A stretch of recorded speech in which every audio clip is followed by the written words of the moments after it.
Well, officially, welcome everyone. Thank you so much for coming tonight. It's great to see all of you. We're delighted that you've chosen to spend the evening with us, and we're looking forward to having a great conversation with you. So, my name is Emily Voss, and I am happy to welcome you on behalf of the Center for Civic Education. And for tonight, the Center for Civic Education and the National Association for Media Literacy Education have come together to offer this Civic Media Literacy workshop.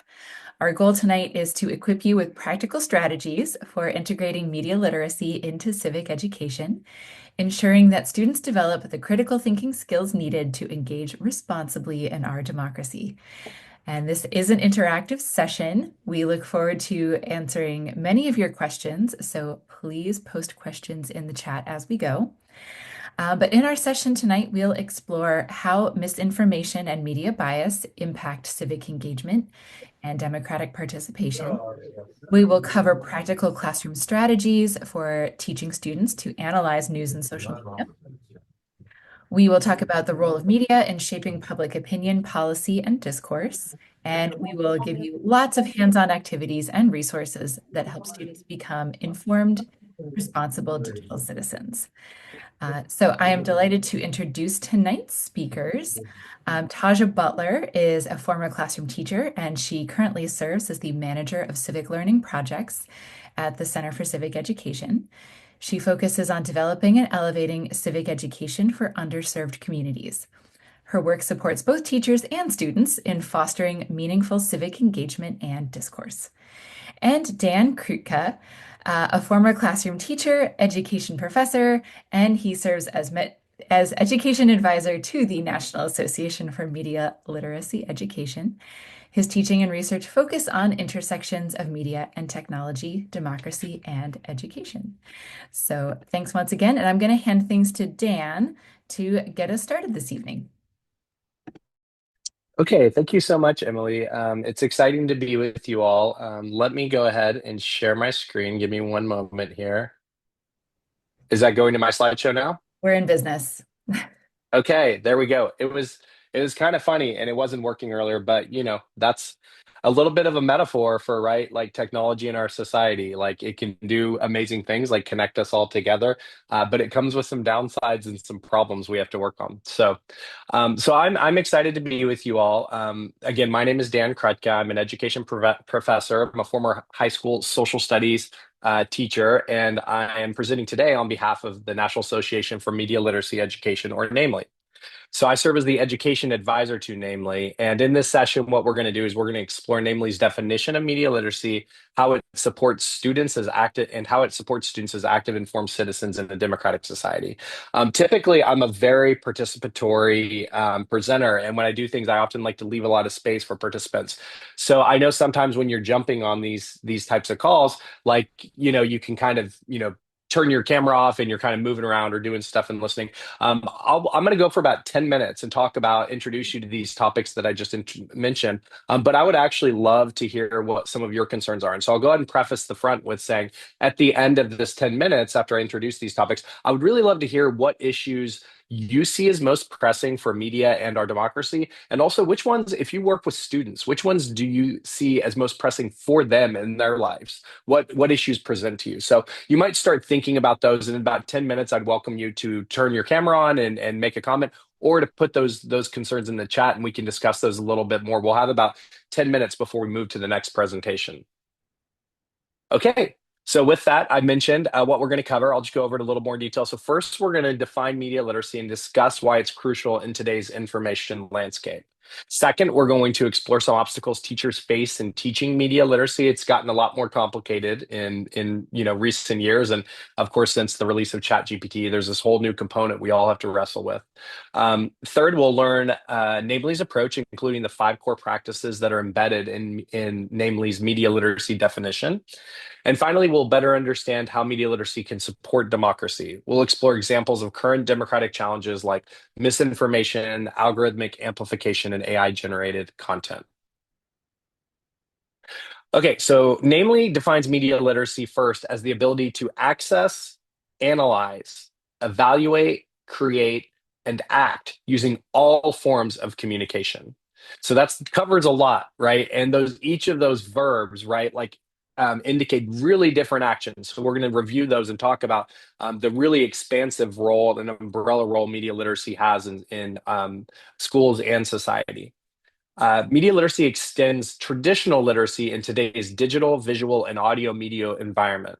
Importantly, media literacy includes not just consuming media, but interacting with it, understanding how it's made, and recognizing its influence on society. So students do not just analyze the media they see in their feeds, but they should learn to produce, consume, and convey media information ethically.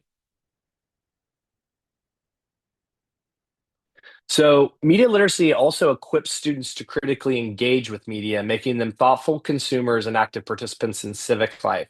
In today's world where AI and algorithms shape the content we see, the ability to question and understand media is more crucial than ever. So, think about how social media platforms use engagement algorithms to prioritize certain content, right? We all know how that works. That while these platforms may not have bad intentions, they're capitalist goals for their companies, which is often to keep you on devices as long as possible, often can conflict with what's in the best interest of individuals and what's in the best interest of society. So, for example, Renee DiResta recently was an NAMLE award winner for her book Invisible Rulers. If you're looking for a good media literacy read, I found it really provocative. And she has highlighted how a lot of these algorithmic systems can create not only echo chambers, but they can amplify misinformation and affect public discourse, all of which affect our ability to communicate with each other. And that's one of the core things is that some of these problems is that media and platforms aren't just we don't just put our messages into them and they come out the other side like the way we want them, right? We encode things and we decode things, but now they go through algorithms.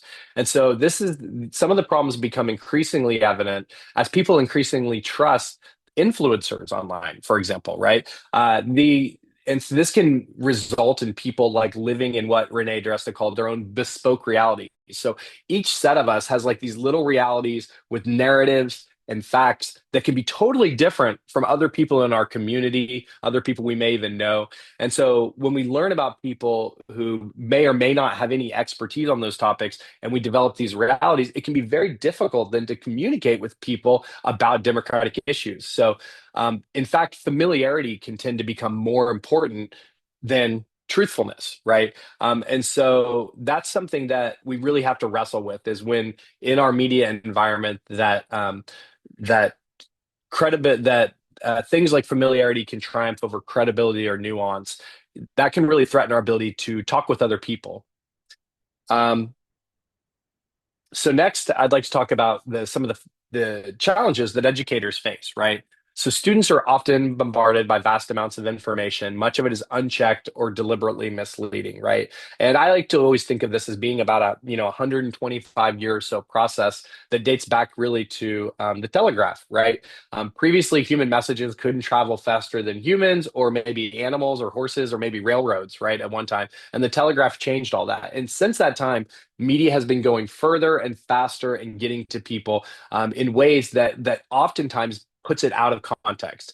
And so, unlike previous generations, though, one thing that's really new about social media is that all of our different forms of information, news, entertainment, education, all of those things are tossed together in a singular social media feed, oftentimes, right? So, it's not like you pick up a newspaper and you go to the section of the newspaper that you want to read, and then you go find an entertainment, like something you'd like to read for fun, and then you go to the sports page or whatever. All these things are just jumbled together with posts from our friends and other people.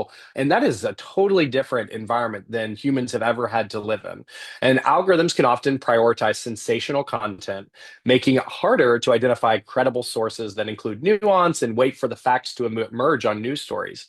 There's also the issue of unequal access to technology, right? This limits the opportunities for some students to gain the practice that leads to sophisticated uses of different media. And then you add political motivations in that can prioritize gaining power. Politicians or other political actors can try to gain power and they prioritize that over democracy. You add that into already really tight curriculum schedules where you have your content you have to teach, and teaching media literacy just becomes a really difficult proposition for a lot of teachers because a lot of us just, where do we start when we already feel like we have so much on our plates? So one way we're hoping that NAMLE can help is NAMLE offers its definition offers an approach that can help you think about the different ways you can approach this. So NAMLE has five key practices, and I mentioned earlier: access, analyze, evaluate, create, and act. Each of these provides a way to help students become more conscious media consumers and responsible media creators. This can counter the information, the influence of misinformation and disinformation online. So let's break them down a little bit more. So for access, students can learn to locate reliable sources and they can recognize barriers to information access. So in a classroom, we could ask questions such as, can students find reliable and diverse information?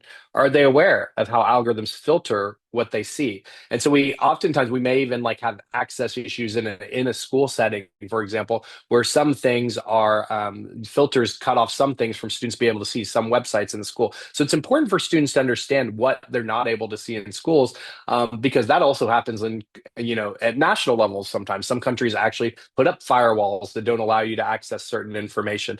But then also algorithms have a huge impact on how they have access to information. If your algorithmic feed doesn't ever give you diverse points of view, doesn't ever give you more factual sources, then students may lack access to information, even though technically they can get to it. In reality, they're not getting to it. Secondly, we can think about the practice of analyzing media. So in this, students can question authorship, purpose, and techniques, and critical inquiry can become more natural for them. So we can ask questions such as, who made this message? Why did they make it? And for example, they may look at a viral meme coming from a trusted source, or is it coming from a troll farm? Um, so for our third practice, it's evaluating media. In this, students can assess credibility and distinguish facts from opinion, and they can judge trustworthiness. And so, can students distinguish, for example, something that is created by, a person or AI generated content? Can they distinguish fact from opinion? And of course, those lines are blurry, right? They're not always clear what is fact and what is opinion. And so, how do we teach them to have nuance when they look at those things? Uh, for the fourth practice is create media. And so we can encourage students to ethically create content and think critically before they share it. So what does that look like to help students be better creators? What kind of media are students already producing? Does it align with like the types of practices that we think are healthy for a democracy? Finally, we can encourage students to act and have action out of media. Of course, the types of posts you read and the types of groups you subscribe to and the types of things that you put out in the world can be political actions. And students should understand how to use media to advocate responsibly and how to participate in civic life. So some key terms, understanding all of these roles is really essential. And so one thing I want to stop and point out is that platforms like YouTube or TikTok are not neutral, right? We have to be careful and point that out to students that they are media institutions that are driven by commercial interests and have algorithms that promote those commercial interests, right? That's often why we can't get them sometimes to make changes, because it would cut into profits to do the thing that's best for democracy. And so recognizing how producers, consumers, and institutions interact helps students make sense of who controls the information ecosystem and whose voices are amplified and marginalized, and how certain groups are depicted online and in media, how they're talked about, what narratives exist around different groups. And so, media literacy directly supports democracy by fostering reflective, informed citizenship. It invites students to examine how systems of power, like algorithmic curation, as I've mentioned, shape the media they consume. As I mentioned earlier, Renee DiResta's research shows how coordinated disinformation campaigns, deep fakes, and synthetic media can undermine public trust in democratic institutions. And so students must tie media practices to concepts of credibility and trustworthiness, or media literacy practices such as lateral reading can become part of doing your own research that is more grounded in narrative and ideology than context, accuracy, and outcomes. So a couple of things I'll point out. I just even this morning had a friend who contacted me and he said, "What do you think about the Department of Education being abolished?" And I think he really thought that it was a good idea. And I simply just posed the question back to him. I said, "Well, what do you know about what the Department of Education does? What do you know about any problems it has?" And he quickly was like, realized that he didn't know very much. He was really only latching on to narratives that he'd heard about it, but he didn't have any substance. So it didn't take long for them. And in this case, I think he trusted me enough that he was able to see that. But the problem is he lives in a media environment where he was just hearing narratives, right? Of course, the role of the Department of Education has always been something that democratic citizens have to wrestle over, right? Since its creation, what does it look like? What should it be doing? All of those things are valid points. But a lot of times the problem is we're not even talking about the same things, right? A lot of times we're not having deliberative discussions on what it should be. And so teaching students to question and engage critically with media is key to sustaining democratic participation and being able to have these kinds of democratic conversations. So those are just a few examples of like some of the issues we can think of. I'm really curious in just a moment to see what issues you think of. And so I want to pose a couple next steps that you can consider as you think about if you one thing I'm a little bit of making a little bit of an advertisement for Namely here. So Namely offers a lot of fantastic resources, right? Including its key questions and core principles that can help you incorporate media literacy into your teaching, into your community, into the way you think about media literacy. So a couple other events that are coming up, if you're interested, is Namely is hosting an online its online conference in July, and you can register for that conference. It's because it's online, it is very reasonably priced, and you can contact Namely if you do have any financial issues that you're concerned about and being able to participate in it. They also have Media Literacy Week in October, where they try to work with a lot of organizations and encourage people to locally have their own Media Literacy Week events to raise attention to media literacy. So, as you reflect on all that we're talking about, consider how you could integrate the 5 practices we reviewed to prepare your students for real world challenges of navigating media and contributing to democracy. One big point I make is a lot of people think of media literacy as like the analyzing and evaluating media parts, but they kind of forget that a lot of what students can learn and what we can learn is by creating media, right? Just by creating your own media thoughtfully and in groups where you're trying to work in democratic partnership can help you start to think about how other people create media. And so I think that all 5 of those topics can really help you expand what it looks like to do media literacy. So Namely would love you to join and become an active member in their community. And you can join for free. I will post in right after I'm done talking, I'll post the link if you would like to become a Namely member for free and just start getting updates. And before I pass it to Taja Butler with the Center for Civic Education, I would love to just allow for you all to have a few questions. I think we've got 4 or 5 minutes to discuss questions. So I wrote here, what questions do you have about media literacy and democracy, and what issues are most pressing for you and your students? And I won't have all the answers, but if I don't know the answers, these are the types of things in the Namely community we like to work together to try to come up with answers to together. So I would love to work with you to see. So what are some of the things you all are seeing? And I'm looking in the chat to see if anyone's already added any comments there. But do you all have any things that are coming up for you or that you think are really critical to thinking about media literacy and democracy before we go on and look at a lesson? So great question. How are you integrating AI literacy? So that's that, and that would have been a whole topic, right, that we could have done. We've jumped right from media literacy to AI literacy really quickly. I think the first thing I think that is really critical is allowing students to slow down and understand how AI works, right? Understanding the profit motives behind the companies doing it, understanding how it produces results. My very first teaching tip is what I ask students to do is we try to learn a little bit about what AI does, and then I ask them to rename it. I explain to them how the term artificial intelligence was a marketing term that John McCarthy came up at the 1956 Dartmouth Conference on AI. He was trying to get funding to study AI, right? And so he said, let's call it artificial intelligence. People like that.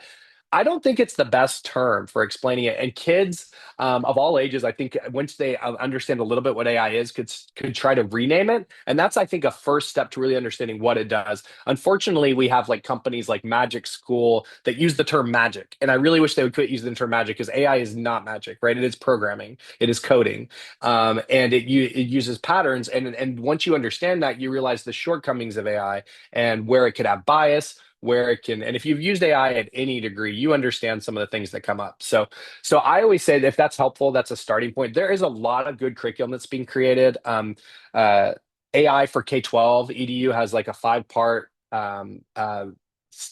framework that they use that's a lot more technical. Digital Promise has a really good AI framework that they've put out. The state of Washington has a really good framework, and then the Kapoor Center has an equity centered AI framework that you can use. So if you want resources to any of those, I'll put my email in the chat in just a moment. I'd be happy to link you to any of those. There's really good frameworks which I think can be helpful and get you off to a good start. Okay, let's see. The next question we have here is would love to hold a session on this topic at our library. What resources are out there to hold a discussion or series? Uh, well, namely, right? Reach out to us if you want to do something at your library. I mean, groups like the Center for Civic Ed reached out to us and said we'd like to do a webinar together. We do this kind of stuff all the time. So if we can be helpful in it or we can join your webinar, we do that to the degree that we have the capacity to do it. And so I just work with Namely. I'm as a education advisor, but I often am privileged to get to do this kind of stuff. And I will note my wife's a librarian, so I have a special connection to public and school libraries. So yeah, please reach out. I'll put my email in the chat in just a moment. It's really hard when students bring in conspiracy theories or terrible sources. In our politically divisive time, everything is seen as political. Yeah, before I call it out or challenge the sources, ideas, now you have to be so careful. I agree. And I think one of my biggest pieces of advice is start with something that's not political, right? Ease into it with students by talking about a conspiracy theory that's not controversial to them, maybe an old one like the moon landing or something like that, and ease your way in and talk about the methods for it. And then if you have methods for how you look at media, and then you come back to those methods, it doesn't feel like you're attacking their views. A lot of times, what the problem with people who feel like everything is political or biased, the way to get them out of that is to not, you don't want them to feel attacked. And when you challenge immediately and say that's incorrect, they can get defensive, sometimes because it's become part of their identity. And so my biggest advice is try to find a non-controversial topic and develop methods and talk to students about how you think you should learn about that. And so I've used the moon landing before as an example to ease in, and then we get into those tougher ones later. And I just am not trying to convince them that they're wrong, but I'm also very careful about not leaving a lot of space for those conspiracy theories are not getting airtime in the classroom. Like they're not going to, you know what I mean? You have to figure out how you can like kind of like go back to the evidence and work through that in a way that's productive. But I don't want to act like this is easy to do. It's easier to say than do, right? But that's kind of a that's kind of I hope that helps a little bit, Tammy, with some thoughts. Um, yeah. So, and then I know my time's about up. If I'll take this last question, if it's okay, and then pass it over, Taja, is that okay? Okay. So I feel like critical race media literacy, and you noticed Jane Cubbage's work was just getting its footing when the current administration came in and poured cold water on DEI. Do any teachers plan to take this kind of approach with students in the classroom, or is there too much fear? Um, it's a great question, Michael. I would say first, what I always say as a teacher is we always should do what we think is right in the class. This is not the first time in U.S. history that teachers have not been able to that have been fearful or worried about teaching. Honestly, if I can recommend a book. History to me, I'm a social studies person, so history is always instructive. Jarvis Givens out of Harvard wrote a great book called Fugitive Pedagogy that talked about Black teachers' experiences 100 years ago, and I found it very informative for me as a white man living today to think about if they could figure out how to teach it truthfully 100 years ago during a time of segregation and anti-Black racial violence, then I can find the right way to teach today. And that doesn't mean it doesn't come without risk. And there's different ways to doing it. So the book is called Fugitive Pedagogy by Jarvis Givens. And if you don't read the full book, you can find some good online talks about it. But that was really helpful. I'll put all the books I mentioned in the chat. I'll catch out on all the stuff in the chat. Oh, thank you. Somebody got it in there. Thank you for putting it in. So with that, I know I'm a little over my time, and thank you, Taja. I want to turn it over, and I hope this got you thinking about the ways that media and democracy interact. And if anything else comes up, please feel to reach out to me, and we'd love to see you at Namely. Thank you so much for the time. Thanks, Dan. I'm gonna share my screen. Okay. All right. Are we good? Can everyone? Okay. All right. So thanks, Dan, for handing it over to me. Dan did a great introduction, and looking at your responses in the chat, I see a lot of educators, a lot of people are trying to figure out what tools, what resources can we use for our students to support them in media literacy. What direct tools, what direct resources can we give them immediately so they can decipher what's real, what's false, what is a reliable media source. And so that's what we're going to be talking about today. So we're going to be doing this through the lens of Project Citizen, which is a program that we have here at the Center for Civic Education. So before I jump into Project Citizen, I want to take some time to introduce myself. My name is Taja Butler. I am the manager of Civic Learning Projects at the center. But before I came to the center, I was a teacher in the classroom, social studies teacher in the classroom in Houston, Texas for 13 years. And in that time, um, social studies doesn't get a lot of time, even in the secondary, even high school. They don't get as much attention as math and science, and so a lot of our social studies was integrated with English and writing. And so when I would have my students write, they would write on historical topics, they would write on social studies topics. And what I found was that my students needed support with media, right? So they needed support with what resources were reliable, what resources could they use, what resources were real. Um, and so the tool that I'm going to give you today is going to be a great benefit if you're having those same questions in your classroom, if you're experiencing those same things with students. What we're going to be talking about today is going to be really great for you. As the manager of Civic Learning Projects, I focus on projects that support empowering our students. So we're going to talk about Project Citizen today, which is a project that empowers students to make changes in their community. Also work on a project that lifts the voices and elevates the voices of rural and indigenous communities. So that's just a little bit about what I do here at the center. So today we're going to be talking about Project Citizen. And before we jump into Project Citizen, if you're not familiar with the center, I just want to give you our mission.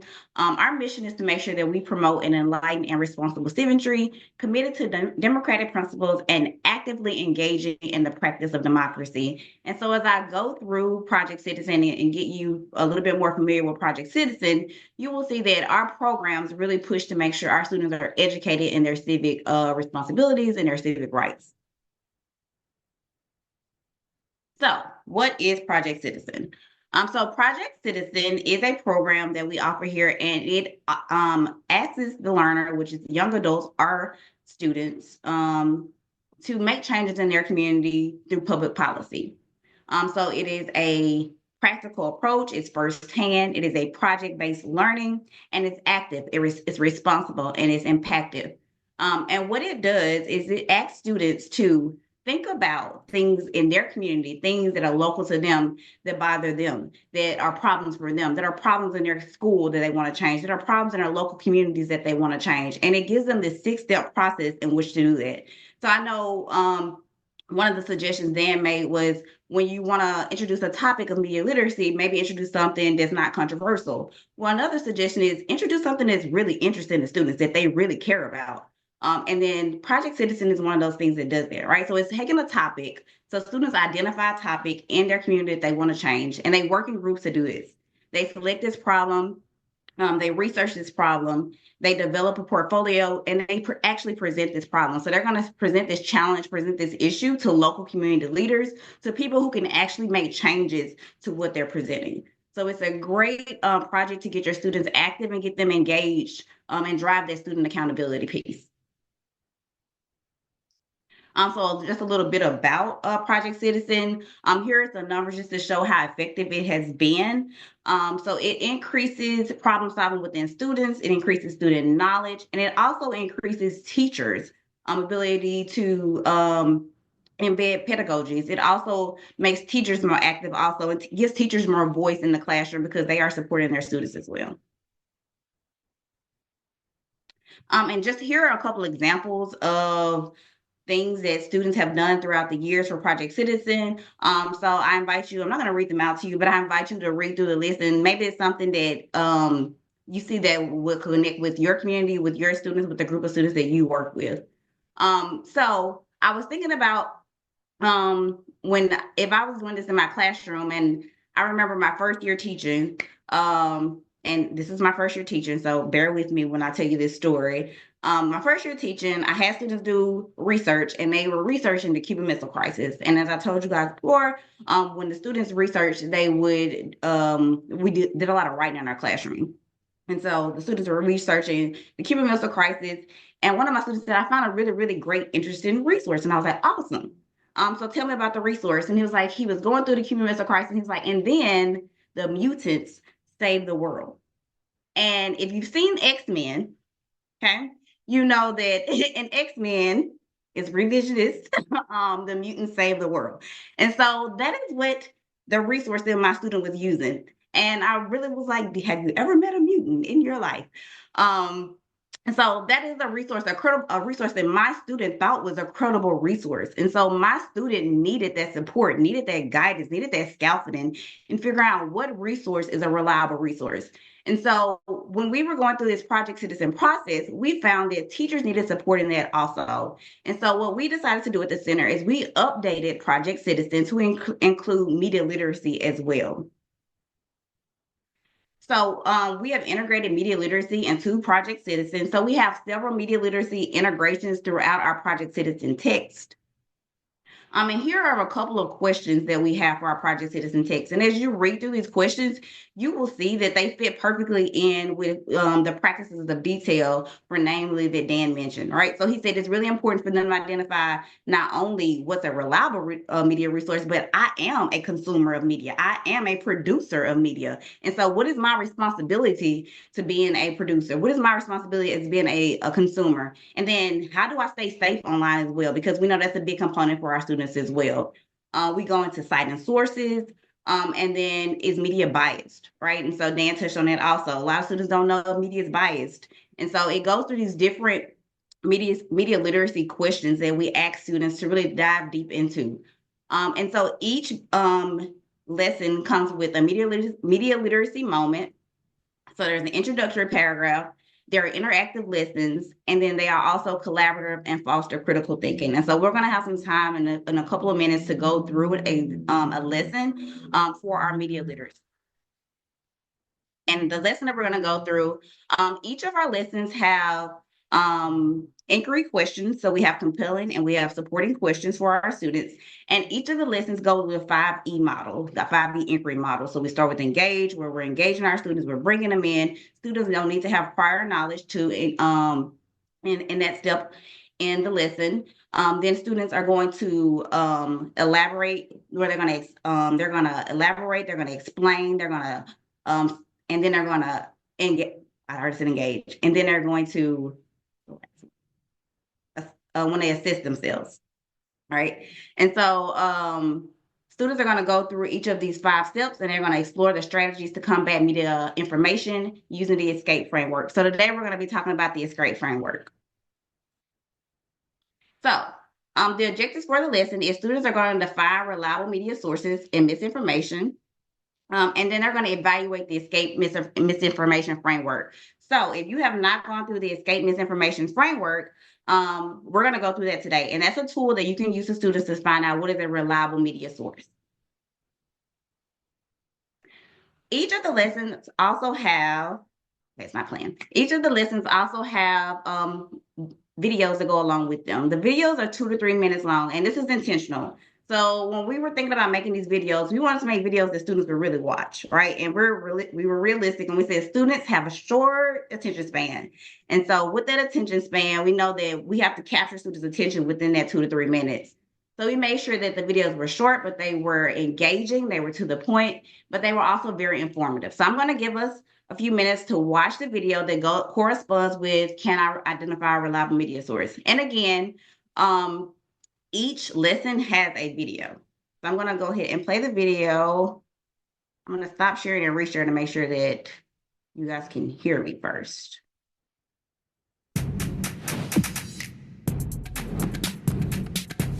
Can I identify reliable media sources?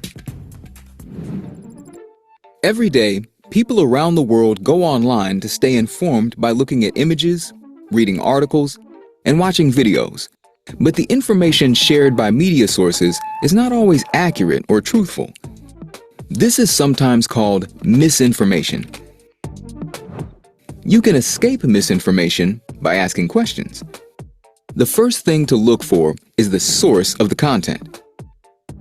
Where does it come from? Is the work trustworthy? Does the content creator cite any other names or organizations you can verify? Next, think about the audience. Who was the content created for? You can gather clues about the intended audience by finding out more about the person or organization that created the content, the media producer. Now, consider the execution of the content, or how it is presented. Look for when the item was published or posted, and in what format. You can tell if it might be misinformation by noticing small things, such as errors in spelling or grammar. You can also review the images to see if they were edited or look fake. To further review the media source, look for evidence. Can you fact-check the information? Fact-checking means to verify the accuracy of statements or news stories. Can you verify the people, places, and dates that are mentioned in the content? Next up, we need to consider the context. Can you corroborate the facts with another trusted source? To corroborate the facts in a media source, we need to look for additional evidence to support it or back it up. Does the second media source you find agree with or contradict the original content? Can you find similar evidence in other sources? Does a trustworthy person or group stand behind the media source? Finally, think about the purpose of the content. Was the content meant to educate or entertain the audience? Or do you think the media producer is trying to convince the audience to take one side over another? Be sure you do your part to escape misinformation and ask yourself, can I identify reliable media sources?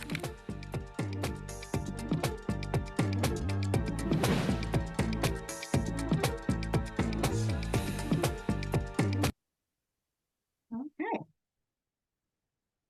All right, so each lesson is going to begin. So this is our engage where you're drawing students in. Short video, there are guiding questions that you can use along with that video. Once students go through this engage where you're trying to draw students in and they don't have to have prior knowledge to engage in this video, then you're going to allow them to explore, right? So then they're going to get a resource. You can use, we have resources that we have recommended. You can use a resource that you're working on in your classroom, and then students can use their resource to try to identify if it's a reliable media source. And so we're going to go through the steps of escape a little bit more in depth to help you help students identify if a media source is reliable or not. So first, in our escape misinformation, we have E, which is for evidence. So you want to ask students, can they confirm facts are true?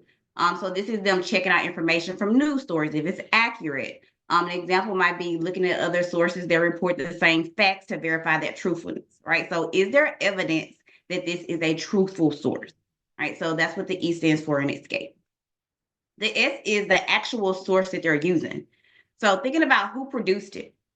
All right, so thinking about, what is the intent of the person who produced it? Are they a trustworthy producer? How do you know if that person or organization is behind the news story is reliable? And then some examples of this may be researching the author or the media, seeing if the author actually has a background of what they're writing in. Next is the C, which is context. So can you corroborate the facts with another trusted source? So again, looking at another source to see, can you corroborate these facts? To corroborate media terms, we need to look at additional evidence. So thinking about questions like, why is it important to compare a news story with other information or sources? So an example of this could be seeing if it's a reputable news resource or reporting from the same information for accuracy. The A is the audience. So who is supposed to see this? And this is a really big one because we talk about algorithms, right? So who is the audience? Who's supposed to see this? Who's supposed to hear it? Who's supposed to read it? So an example of this could be considering how a news story might change depending on if it's adults or if it's teenagers or people in a particular field. And then what's the purpose? So why was it created? So an example that you could think of is thinking about whether the story seems to inform or entertain or persuade. So thinking about the purpose of why it was written. And then our final E is execution. So how and when was it presented? A lot of times students will look up, and I seen this meme and I just thought it was so funny because a teacher said a student emailed them and said, hey, can we use resources from the 1900s? And then the teacher was like, like 1900. I was like, no, it's from 1996. And I was like, oh my gosh, that makes me feel so old. So just knowing, looking up and seeing if the story is current, if it's presented. And so you're going to ask your students to go through these. I know teachers who have used this method in their classroom, who work with a center, and what they have done is they put each E above the students in the classroom, around the classroom. And when they're researching or they're looking at sources and resources, they ask students, hey, does that fall under execution? Does that fall under, does that corroborate? And so students are asked to go through these processes of the escape. So this is a toolkit for you to help students and support students in deciding what is a legitimate source, what is a reliable source, and how can they determine if something is a reliable source. And so once students go through this, we ask students in this lesson to move on to the next E, which is elaborate. And so when students elaborate, they do what we call the escape room.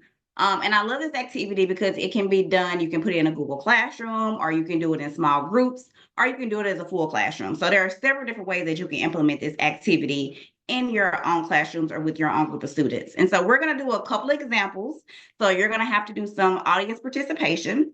You can write in the chat. If you feel comfortable enough to come off of mute, feel free to come off of mute. So what we're going to do is we're going to look at two pieces of media.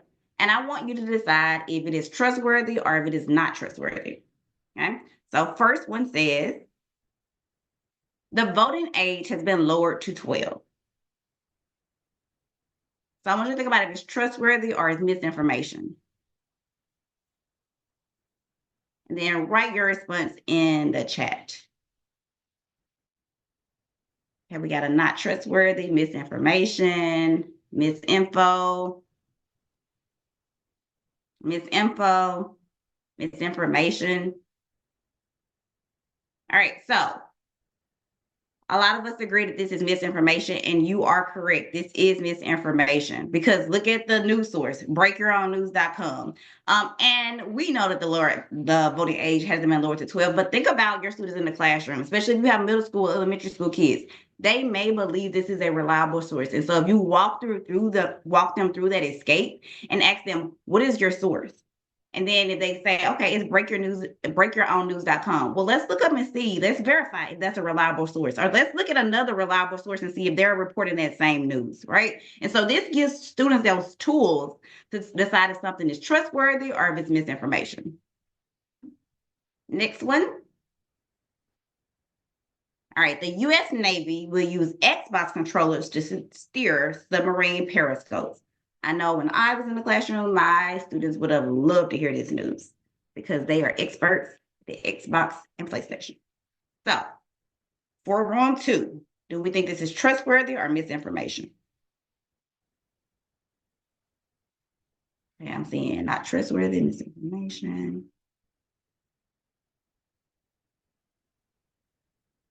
Trustworthy, okay. Eric, do you mind coming off mute and telling us why you think this is trustworthy? Yeah, I saw several sources that appeared to be related to, U.S. government sources. They're pushing to use commodity equipment in modern day military equipment like submarines.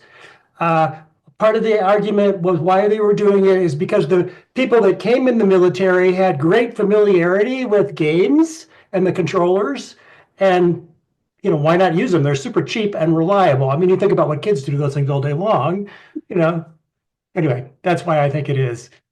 So. Eric, great. Yes. So this is going to be trustworthy. Engadget is a trustworthy resource.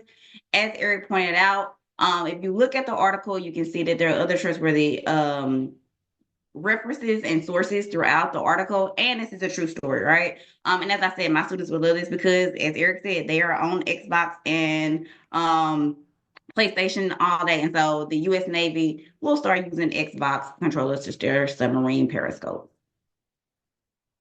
And then going through the escape method. Yes, Olivia, the green flag is published, author, date. Published, author, and date. Yes.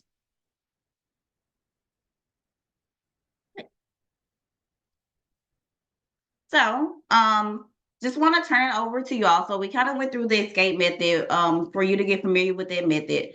And I just want to ask, the question to the group is, how can you integrate this method into your classroom or the groups that you work with? So feel free to come off of mute, or you can write in the chat. Or something. I always find an acronym helpful. Some students really respond to acronyms, some don't. But I mean, it's always good to use them if they do help some students. So I think that's really fun to use that. Yeah, I feel like just trying to build these students is like almost like trying to get them to be street smart in a way. It's not just about like book smarts anymore. It's about like their intuition and trying to help them build what that is. So stuff like this and exposing them to all these sources is helpful. I like the like trustworthy or not trustworthy kind of framework. And try to testing them that way. Thank you, Olivia. Yeah, and I agree. I always found that acronyms, abbreviations always worked well with my students. It helped and supported them. As I said, like teachers that I know have used this method, they put the escape above the classroom. They just point to the letters and the students know to research and their sources that way. So thank you, Olivia, for sharing. Any other thoughts? Okay. So kind of want to wrap up me and Dan's presentation with this question. And there'll be time for some more questions after this, but I really want us to think about how can we use media literacy to empower our students and our learners. So feel free again to come off of mute or answer in the chat, but how can we use media literacy as a tool to empower our students and empower them and empower our learners? Eric, you can come off mute if you want to. Okay. I mean, it is so, there is so much BS everywhere right now to be somewhat a little crude. It is everywhere. It is not just, I mean, and I know that your target audience is students, but this is, I mean, adults, like, 50-plus-year-old adults are swept up into it. Really, I'd say all age adults are in this category pretty much. Even the ones that grew up with it, or then you have ones that never saw it and the internet was a new thing, and they may be even more gullible. But it's really hard to find. I notice even interacting with my wife around certain things. I'm like, what's your source? Where did you see that? And she says, yeah, I know. It's just like, it drives me crazy. But it's kind of like, and then some people think you're in an argument with them if you just ask a simple question, where did you see that? What was who said it? Where did you see it? But it's the foundation of sorting, the wheat from the chaff in this whole world we live in right now. Thank you for sharing, Eric. And yes, everybody can use media literacy. There are just a plethora of places that we can all get information, and we are constantly bombarded, not only students, but everyone is constantly bombarded with information. And so media literacy is that tool that we need to kind of decipher what's coming into us that is truthful and then what's misinformation. So yes, definitely a great point, Eric. Thank you for sharing. And then Jennifer says in the chat, the people who have access to the best info are seen to be more trustworthy and better leaders. Yeah, I agree with that, Jennifer. Any other thoughts on how media literacy can empower anyone, as Eric said, our students or our learners? Okay. So doing a plug for Project Citizen. So we are looking for educators to join our institute this summer. So if you are interested, the QR code is there. I'm also going to put a link to the interest form in the chat. Feel free to, you can look on our Project Community Civic Percent Education webpage if you want to know more about Project Community, which is the media literacy component of Project Citizen. But we are looking for educators to join because we want to hear your voices, and we want you to shape the curriculum, and we want to make sure that all of our students are empowered with media literacy. And so if you are interested, please click on that link, sign the interest form, and we will reach out to you. So I want to thank you all for engaging in the second part of our webinar, which was focused on Project Citizen with that component of media literacy added into it.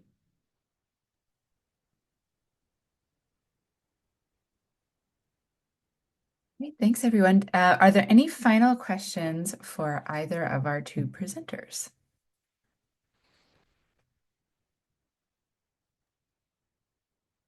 Eric, yes, I see. Yeah, I don't have a question, but I really just want to thank you for putting the material together and putting the webinar on. This is super important in this time in particular, and it's not going to get any easier as far as I can tell. And it's super crucial that, well, I'm just totally inspired that you're actively engaged in this, to get this word out and to train people. And it's thank you, I guess, is the short version. Thank you. Yeah, thanks for coming, Eric. Yeah, direct people to the organizations, right? I think both organizations are continuing to try to do this work, and then I know for NAMLE, reach out to us if you have suggestions about the types of workshops or things we can do to. Well, if there are, no further questions, I just dropped in the chat that if anyone needs a certificate to demonstrate your attendance this evening, you can send me an email, voss@civiced.org. And otherwise, we will be sending out a recording for tonight's presentation, as well as additional information that our presenters shared. So, we'll certainly be sure to share the links, and we hope to see you at a future Center for Civic Education webinar. Thank you all so much for your time this evening.